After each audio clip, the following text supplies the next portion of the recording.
ఇప్పుడు మనం 2024వ సంవత్సరం ఫిబ్రవరి నెల 1వ తేదీ నుంచి 15వ తేదీ వరకు ద్వాదశ రాశిలో 11వ రాశి కుంభరాశి వారి జ్యోతిష్యం భూత భవిష్యత్తు వర్ధమానం ఎలా ఉందో గవ్వల శాస్త్ర ప్రకారం చూద్దామండి. గవ్వల శాస్త్రంని చింతామణి శాస్త్రం అంటారు, లకోట ప్రశ్న శాస్త్రం అంటారు. 9 గవ్వలు 3 సార్లు వేసి వాటిని లెక్కబెట్టి ఎలా ఉందో వారి జ్యోతిష్యం భూత భవిష్యత్తు వర్ధమానం చూద్దామండి.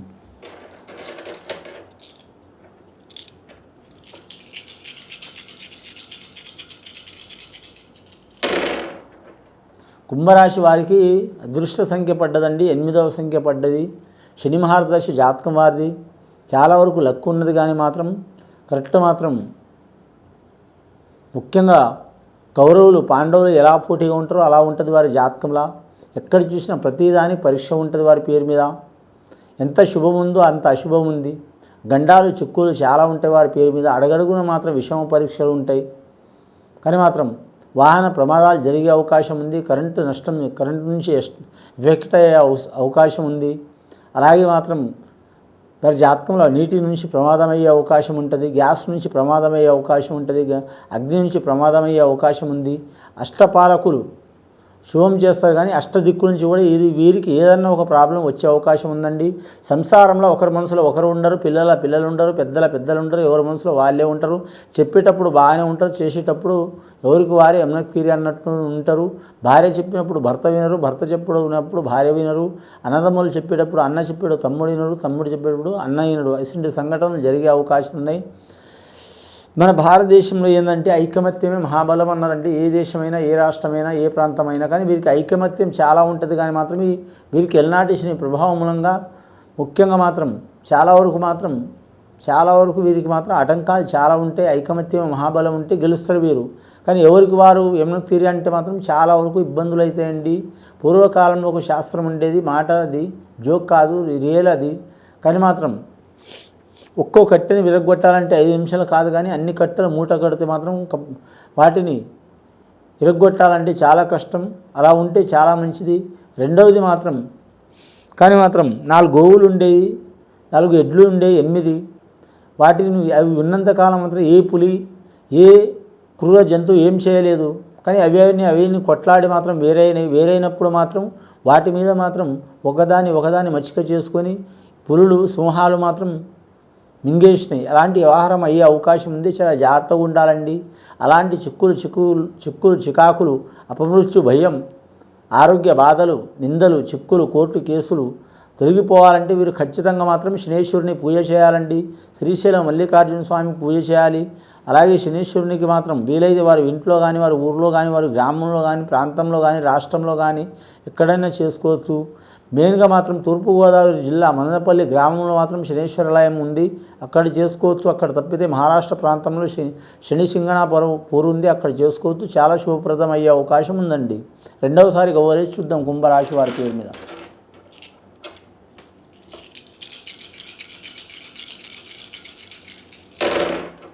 రెండవసారి గవ్వలేస్తే 9 గవ్వలు పడ్డాయండి. నవగ్రహ గవ్వలు ఎవరికి పడలేదు, వీరికే పడ్డాయి.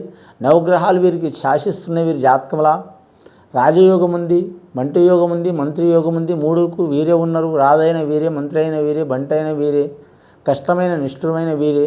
వీరి జాతక బలానికి చూడాలంటే మాత్రం అంశబలం మంచిది. ఐఏఎస్ ఐపీఎస్ ఆఫీసర్లు గవర్నమెంట్లో మాత్రం కలిసి వస్తుంది. ఆర్మీ రంగం వారికి కలిసి వస్తుంది. అలాగే మాత్రం రక్షణ రంగం వారికి కలిసి వస్తుంది. వైద్య రంగం వారికి చిక్కులు వస్తాయి. కానీ మాత్రం రెవెన్యూ రంగం వారికి లాభయోగం ఉంటుంది. అలాగే రాజకీయ నాయకులకు నంబర్ 1 స్థానం ఉంటుంది. మొండి పట్టుదల చాలా ఉంటుంది.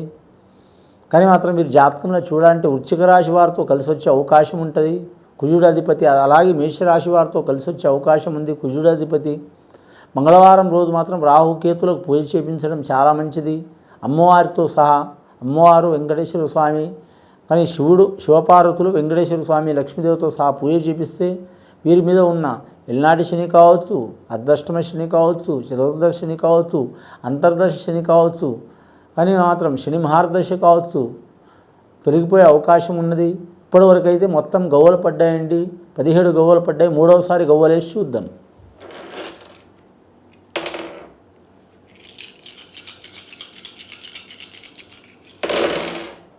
మూడోసారి గవ్వలేస్తే 4 గవ్వలు పడ్డాయండి. రాహు గవ్వలు పడ్డాయి. చాలా వరకు రాహు గవ్వలు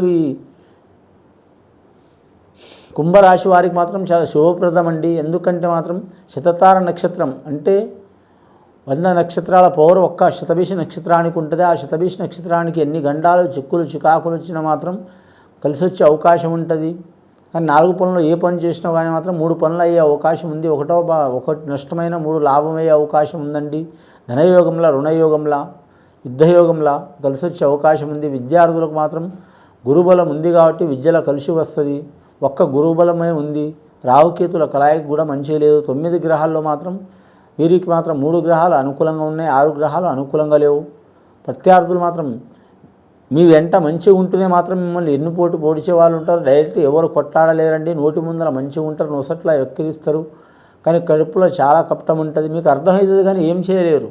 అసలు పొజిషన్ ఉంటుంది. చాలా జాగ్రత్తగా ఉండాలి. అత్తమాలతో చిక్కులు పడుతున్నవారు, అలాగే మాత్రం భార్యాభర్తలతో ఇబ్బందులు భర్తతో భార్య, భార్యతో భర్త, అలాగే పిల్లలతో ఇబ్బందులు పడుతున్నవారు, కొలీగ్స్తో ఇబ్బందులు పడుతున్నవారు, ఆఫీసర్లతో ఇబ్బందులు పడుతున్నవారు, అలాగే కారాగారంలో పడ్డవారు, లేనిపోయిన నిందలు పడ్డవారు, అలాగే ఆరోగ్యంలో చిక్కులు పడ్డవారు, అలాగే వారికి వచ్చిన ఆరోగ్య సమస్య అర్థం కానివారు, ఎన్నో డాక్టర్లు ఎన్ని దేవుళ్ళు తిరిగినా కూడా అర్థం కానివారు, ఇటువంటి సంఘటనలు ఉన్నవారు ఖచ్చితంగా మాత్రం శనీశ్వరుని పూజ చేయడం చాలా మంచిదండి. మీకు వీలైతే మాత్రం శని త్రయోదశిని వస్తుంది. నెలకు ఒకసారన్నా 2-3 నెలలకు ఒకసారన్నా ఆ టైంలో చేయొచ్చు. లేదా మాత్రం వారం చేయొచ్చు. లేదా మాత్రం సంవత్సరానికి 2-3 సార్లనే చేయొచ్చు. త్రికారణ శుద్ధిగా చేస్తే మాత్రం మంచిది. మనసా వాచ కర్మణని త్రికారణ శుద్ధిగా చేస్తే చాలా వరకు శుభ ఫలితాలు కలిసి వచ్చే అవకాశాలు ఉన్నాయి. గత కొన్ని సంవత్సరాల నుంచి పడుతున్న చిక్కులు చికాకులు తొలగిపోతాయి. అలాగే రాజకీయ రంగంలో మాత్రం చాలా వరకు కలిసి వస్తుంది. కొందరికి ఇబ్బందులు కూడా వచ్చే అవకాశాలు ఉన్నాయి. ధనాదాయ విషయంలో మాత్రం చిక్కులు చికాకులు ఉంటాయి. జాగ్రత్తగా ఉండాలండి. ముఖ్యంగా వీరి జాతకంలో చూడాలంటే కుంభరాశి వారి జాతకం పోరాటతత్వం ఎక్కువ ఉంటుందండి జాతకానికి. కానీ మాత్రం తల కింద పడ్డావు అని మాత్రం శిరం మాత్రం వంచరు. 100 మంది వంచినా కూడా వంచరు. ప్రేమకు లొంగుతారు కానీ వీరు భయానికి లొంగరు. భయం అంటూ ఉండదు. అలాగని దుందుకుడు స్వభావం ఉండదు వీరికి. అలాగని మాత్రం అహంకారం ఉండదు. కానీ గంభీర స్వభావం ఉంటుంది. కానీ ఖచ్చితమైన మాట ఉంటుంది. ఆ ఖచ్చితమైన మాటకు, ఆ గంభీర స్వభావానికి వీడికి పొగరి ఎంత అని అన్నీ చాలా ఆలోచన పడతాయి. నిర్దిష్టి చాలా ఉంటుందండి. వీలైతే లక్ష్మీనరసింహ స్వామికి మాత్రం దర్శనం చేయాలి. చేసి లక్ష్మీనరసింహ స్వామికి పూజ చేసి, అలాగే మాత్రం ఆంజనేయ స్వామికి, క్షేత్రపాలకుడు ఆంజనేయ స్వామి కాబట్టి ఆకు పూజ చేస్తే వీరి మీద ఉన్న దారిద్ర్య బాధలు, చిక్కులు చికాకులు తొలగిపోయే అవకాశాలు ఉన్నాయండి. గవ్వలు చూడాలంటే మాత్రం 17 గవ్వలు ప్లస్ ఈ 4 గవ్వలు 21 గవ్వలు పడ్డాయండి. 21 గవ్వలు అంటే మాత్రం చంద్రమహారదశ సూర్యమహారదశ 2 ఉన్నాయి కాబట్టి మాత్రం ఖచ్చితంగా మాత్రం ఆ దైవానికి అధిపతి మాత్రం గురుడు కాబట్టి మాత్రం లక్ష్మీనరసింహ స్వామి, శనీశ్వరాలయం, వెంకటేశ్వర స్వామి లయం తప్పకుండా మాత్రం దర్శనం చేయాలి. చాలా వరకు శుభ ఫలితాలు కలుగుతాయండి. ఇది విని చూసి ఆచరించే వారికి ఆ పరమేశ్వరుడు కృప తప్పకుండా ఉంటుందండి. శుభం భూయాత్.